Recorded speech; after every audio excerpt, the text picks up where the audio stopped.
السلام عليكم ورحمة الله وبركاته. النهاردة عايزاكم تباركولي ومن قلبكم. أخيرا الشركة حنت علينا وبعتت لنا المندوب عشان يغير لنا الحلة بتاعة الغسالة. زي ما أنا قلت لكم في فيديو قبل كده إن أنا كان عندي الغسالة فيها الحلة كان فيها شرخ بره وجوه، يعني عايزة تغيير حلة للغسالة. فطبعا جالي المهندس عشان يغير الحلة. أنا كنت فاكرة إيه؟ أنا كنت فاكرة إن هو هيشيل الغطا بتاع الغسالة كده من فوق زي كله زي ما بص عليها، وبعدين هيشيل الحلة ويركب الحلة الجديدة. لقيت لأ، ده فك الغسالة الوش بتاع الغسالة والغسالة من فوق، تقريبًا مسك الغسالة كلّها فكِّكها، عشان خاطر يطلّع الحلة القديمة ويركّب الحلة الجديدة. بصراحة أنتم تشوفوا الحلة القديمة تقولوا عليها دي لسه جديدة ما فيهاش حاجة، كل الحكاية إن هو فيها زي شخبطة كده، اللي هي مع تُقل الغسيل أو مع إني والله ما كنتش باتقِّل عليها غسيل، بس يعني فيها زي خربشة كده، فالخربشة دي هي اللي بتعمل الكركبة أثناء الغسيل أو أثناء العصر أو أول ما باجي أشغّلها بتعمل كركبة وصوت جامد كده، تحسّوا إن هي هتهِد المكان اللي هي فيه. بس بنرجع نقول الحمد لله إن هي جات في حاجة زي كده وأهي بتتصلّح. التصليح بتاعها مش، أنا كنت فاكرة إن الموتور هو أغلى حاجة في الغسالات اللي زي دي، لأ، طلع الموتور ده أرخص حاجة يعني ب3000، إنما الحلة عاملة 8000، حلة برّه وجوّه مع تغيير ترومبة. اتقال إن الترومبة عايزة تتغيّر، بس هو بصراحة لمّا كشف عليها المهندس وبدأ ينضّفها، قال لأ هي سليمة وشغّالة وما فيهاش أي مشكلة، بس هي محتاجة كانت تسليك أو حاجة، فشغله هو فاهمه يعني، قال لأ هي شغّالة، فحرام إن أنا أبدّلها لكم وأشغّل لكم واحدة جديدة، فلأ يعني أجيب لكم واحدة جديدة، لأ خلّيها زي ما هي، إحنا بس هناخد الحلّة هي اللي هتتغيّر. سألني طبعًا على السخّان أنا ما كنتش واخدة بالي خالص، لإن غالبية اللي باغسله في الغسالة دي ملوِّن، فالملوِّن أنا باغسله على البارد.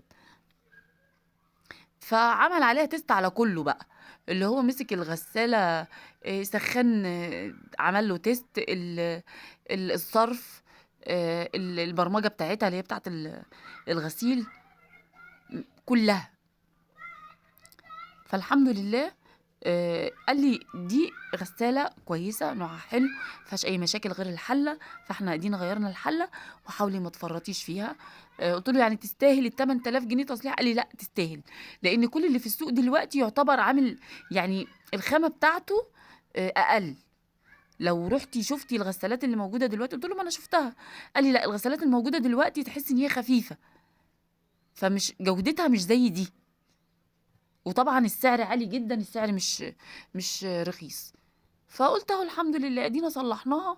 أنا عايزة أقول لكم إن الفترة اللي فاتت الغسيل على الإيد صعب جدًا خاصةً إن إحنا في الشتا، يعني مجرّد ما بتبلّي بس حاجة بتبقي أصلًا مش قادرة تشيليها من تُقل المَيّة فيها.